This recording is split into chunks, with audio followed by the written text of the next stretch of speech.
What's going on, guys? I'm Joe, and today I'm here to finally give you guys my choices for the best movies that I saw in 2015. Before I get into my list, I just want to put this out here. I have not seen every single movie on this list for reasons that I've said before. Work, school, family stuff. It's gonna get in the way. I don't always have the time to go see every single movie, and I don't live in an area where there's advanced screenings.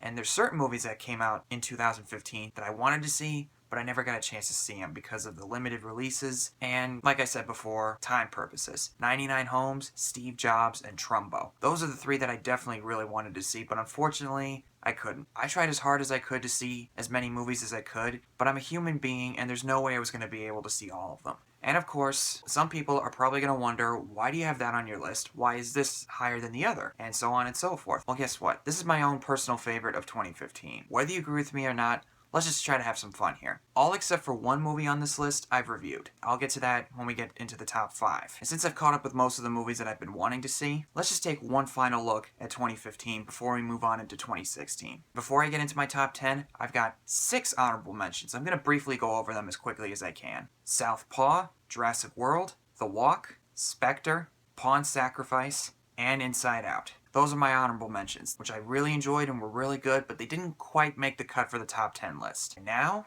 let's get into the nitty gritty, shall we? Number 10. My choice for number 10 was the start of the summer movie season in 2015. This is something that a lot of people have been debating about ever since its release. Some people say it's terrible, it's the worst thing they ever saw, that everything was rushed, and some people actually really love this movie. Do I think it's as good as its predecessor? Not necessarily. But I have to admit though, watching it a few weeks ago, I still really enjoyed myself, even if some of the flaws were there. And that choice is Avengers: Age of Ultron. Another great coming together of all these great characters that we've come to know in the MCU. A really cool villain in Ultron, James Spader, well done. Even though his origin, I would say, is a bit rushed in the final cut, I still thought he was a pretty awesome villain and had a lot of great charisma too and some really great lines. Friends, rich, and have the good grace to know which is which. But Joss, very well done, and to the rest of the cast as well, and I'm really looking forward to Civil War and to the Infinity Wars events. Number 9. Spielberg and Hanks reunite once again to do a really well done movie in Bridge of Spies. Some people will argue that it's boring and not really that interesting. It's a talking movie. This is not Saving Private Ryan in the Cold War. If that's not your kind of movie, that's fine. But you know what? You cannot deny that Spielberg continues to put 110% effort into his movies. Even if some of them aren't as good as the ones that he made in his prime like Jaws or E.T., can't deny that he still has a passion for film, and he still wants to entertain audiences as much as he can. And it also includes a really great scene where Tom Hanks goes, "What makes us American?" You'll know what I mean when you see the movie.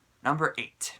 This is a movie about a franchise that was very, very close to my heart and my childhood. This would crush me if this was bad, but thankfully it wasn't. The Peanuts movie. Thank God the Peanuts movie wasn't some nonsense thrown around for the sake of colors. It wasn't watered down with slapstick humor or music with suggestive lyrics and booty dancing and all that crap. It stuck to the formula of the Peanuts, which in this case is what it should have done. People will argue that it had to be more ambitious, that it had to do something new and original. Look, sometimes doing that is not exactly going to benefit the movie. Sometimes it works against the movie, and in this case, they made the right call here. Especially considering that Craig Schultz was involved in the making of this movie. The voice acting is spot on. Charlie Brown, he's still a relatable and enduring character. Snoopy is hilarious. And I've actually started to realize how much of a brat Lucy is. I mean, sometimes she's fine, but other times it's like, Lucy, you either knock that off right now, or I will smack you upside the head.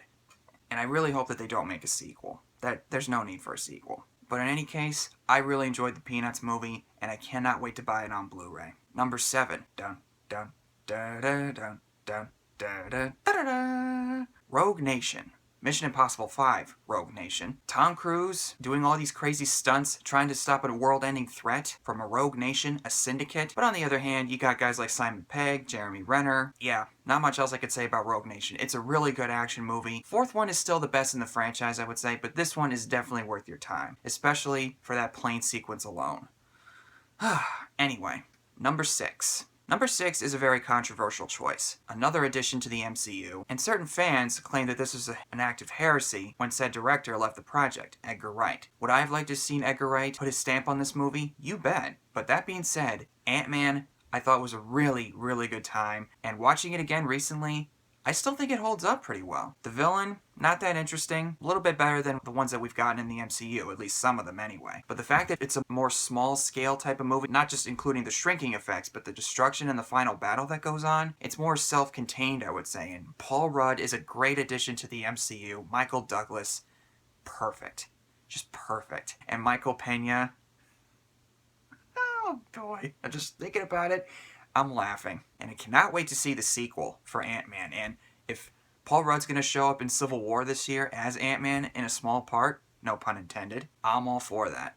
Now we are in the top 5. Number 5. 2015 was the year of spy espionage movies. Spectre, Man from U.N.C.L.E., Mission Impossible 5, and I'm sure there's a couple others that I forgot to mention, but my choice for number 5 is Kingsman: The Secret Service by Matthew Vaughn. What a fun movie, very self-aware of itself, pokes fun at the espionage genre a little bit, but also at the same time takes itself seriously. The action in this movie is insane, especially that church scene.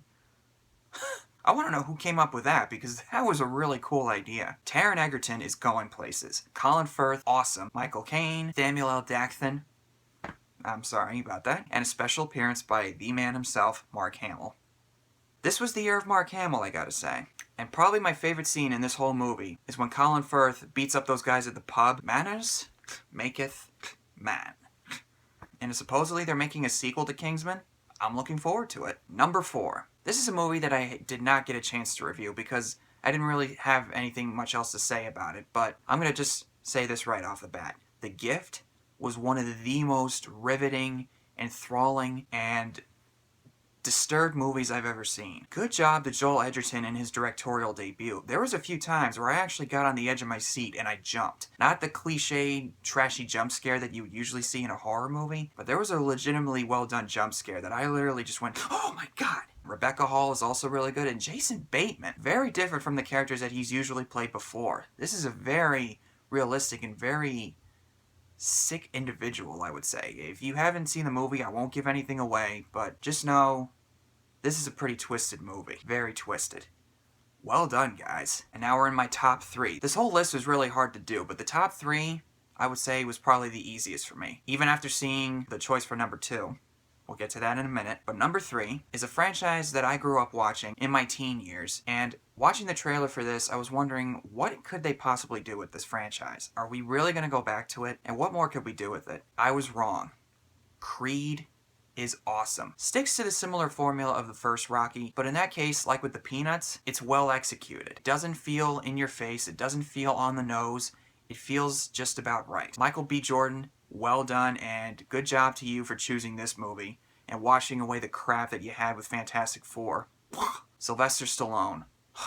God. People like to rag on Sylvester Stallone. You go back and watch him in this movie and any of the other Rocky movies, save for 5, he's actually really, really great at what he does. The first time I saw this, a certain moment happens, I kid you not, I teared up. Congrats to him for getting a Golden Globe nomination. I forget off the top of my head if he got an Oscar nod, but if he did, very well deserved. Let's move on to the next choice. Number 2. I know a lot of you guys are probably going to freak out at me and tell me that I'm wrong for loving this movie and saying that I'm just blinded by nostalgia, I'm letting it blind my ability to reason, that I need to open my eyes and look and see how terrible it is. Guess what, guys? I've seen it 5 times. The Force Awakens is still a great movie. Star Wars The Force Awakens, I have been waiting for this for a long time. I've been wanting a sequel to Return of the Jedi ever since I saw the originals as a kid. Watching it a few more times since I first saw it on opening night, it's still rock solid. Some flaws here and there, but to me, insignificant. And you know what? The whole Star Killer base element, I don't really care. You got excellent characters in here in Finn, Rey, Poe, Kylo Ren, a welcome return for the original cast, including Harrison Ford. There's still people out there who have not seen this movie. You are missing out, man. Go see it. The Force Awakens. It's rock solid. And I absolutely cannot wait for episodes 8 and 9. I cannot wait to see what this trilogy's got to offer. If they are just as good as this movie is, man, are we in for a treat. Well done, J.J. Abrams. And finally, we are at my number 1. If you want a little hint, it's sitting right behind me. The Martian is my number 1 favorite of 2015. It has been my number 1 favorite ever since I saw it. It was the biggest surprise I ever had in a theater. Watching the trailers, I thought it was just going to be a sad movie. Given the situational circumstance that this character is in, Mark Watney, he's stuck on Mars, he's trying to survive. I thought it was just going to be that typical sad, oh god, I'm stuck on Mars, I can't get out of here. No.